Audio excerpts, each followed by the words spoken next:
We're here with Alec Backmund today, and Alec Backmund, if I'm correct, you are very interested in World War I and World War II.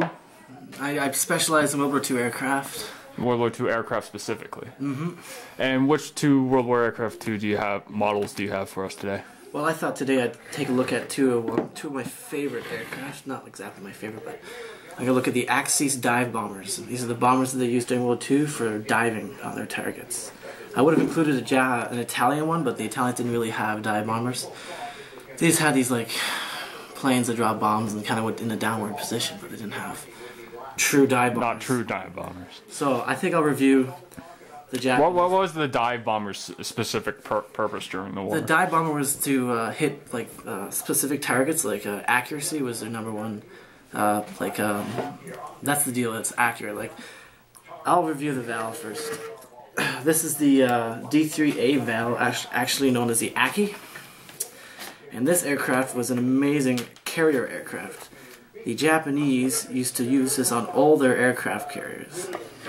What its main purpose was it held let's say it could held a 1,000-pound or 500-pound bomb on the bottom, along with two 50 or two 100-pound bombs on each side. It would dive down in the... So it would have, what, the 3 bombs there? It would have around 3 bombs. It'd have this one would be able to penetrate through a ship if it hit it. This is the kind of bomb that would like destroy a battleship in one hit if it hit it in the right place. Would would be familiar with people who saw like Pearl Harbor? Like, were these used at Pearl Harbor? These particular aircraft were used in Pearl Harbor. The Val were used all throughout the Second World War. The only role that it was used for was a dive bomber. No other role was used for this aircraft, but it was one of the most successful dive bombers in the Second World War. But anyway, I'll go through the armament and the capabilities of this aircraft. Let's see. But first I chose to do the camouflage of this one. I did the camouflage around the Papua New Guinea area, or the Philippines. It's got the regular white. All the Japanese aircraft were usually painted white to begin.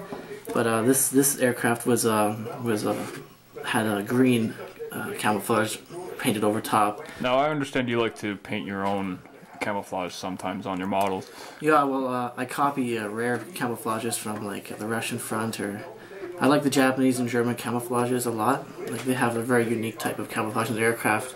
Unlike the Americans, who just like to paint their aircraft silver or blue. It's kind of boring. But these are really interesting. Like, these is like attraction. Well, let's say, why would the Americans paint their airplanes blue? Like, I imagine they would paint them blue too for camouflage in the sky. So why would the Axis choose to use this sort of color scheme?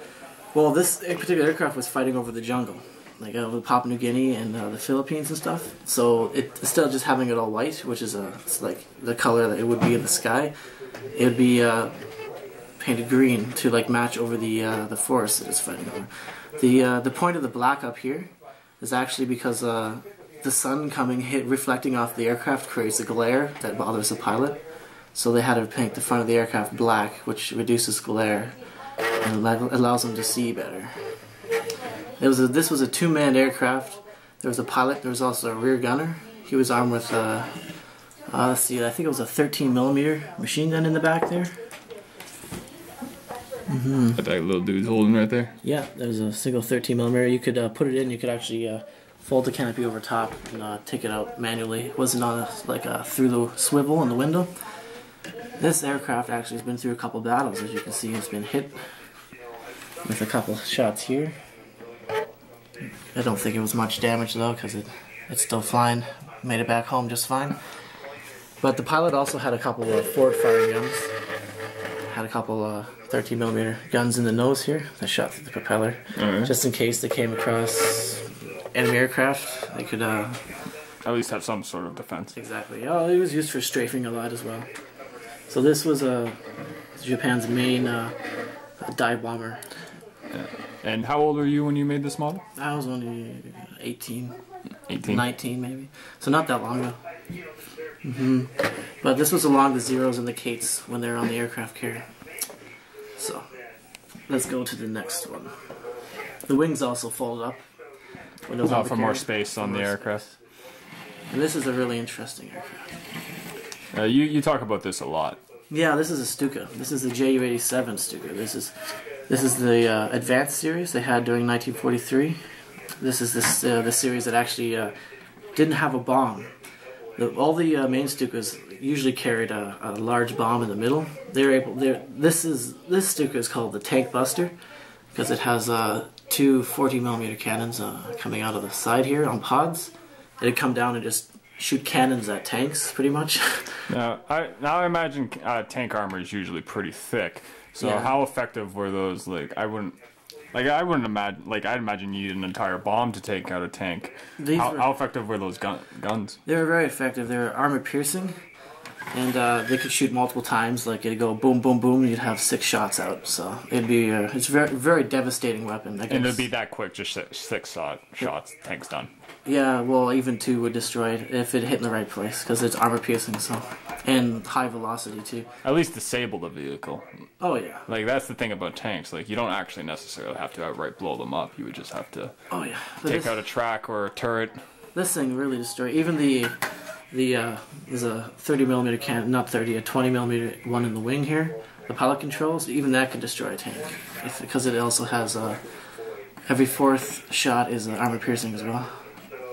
But there's a different one exactly like this, except it does not have the tank busters. It has the bomb with the 2 on the outside, kind of like the Val.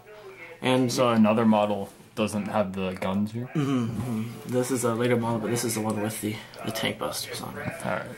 Now this aircraft was extremely, this thing was there was a Stuka Ace that had over 450 tank kills during the war. I forget his name actually, but he drove a Stuka just like this at the end of the war. Knocked off maybe 100 more tanks. But this particular aircraft holds the only aircraft that sunk a battleship with a single bomb. They sunk a Russian battleship in 1942. They dropped it down the smokestack and blew it up with a single bomb. Would you happen to know the Russian battleship's name? It was the Probably go look it up later. yeah, I have to look it up.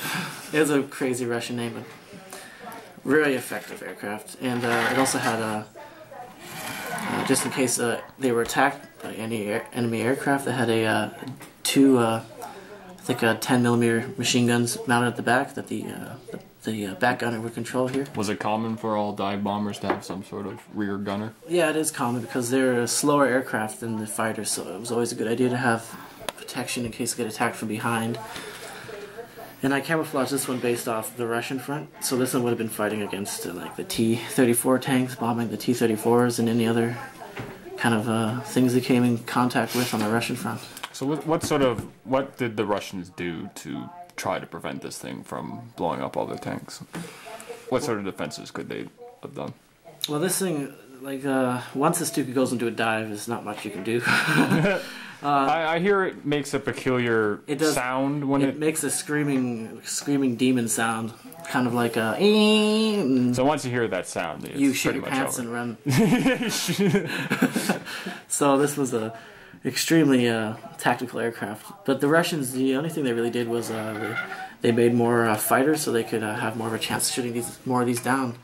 Because a lot of the time there was no fighter escort to escort these into battle, so sometimes they went in without fighter escort. And do you have any Russian fighters? I have a Polikarpov. It's a very small Russian shit kicker that they used, at the beginning of the war there. Also used in the French Civil War.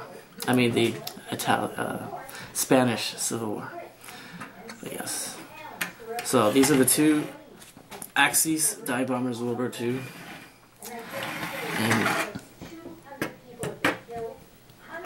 that's it. All right. Until Thank you very much. All right. Cheers.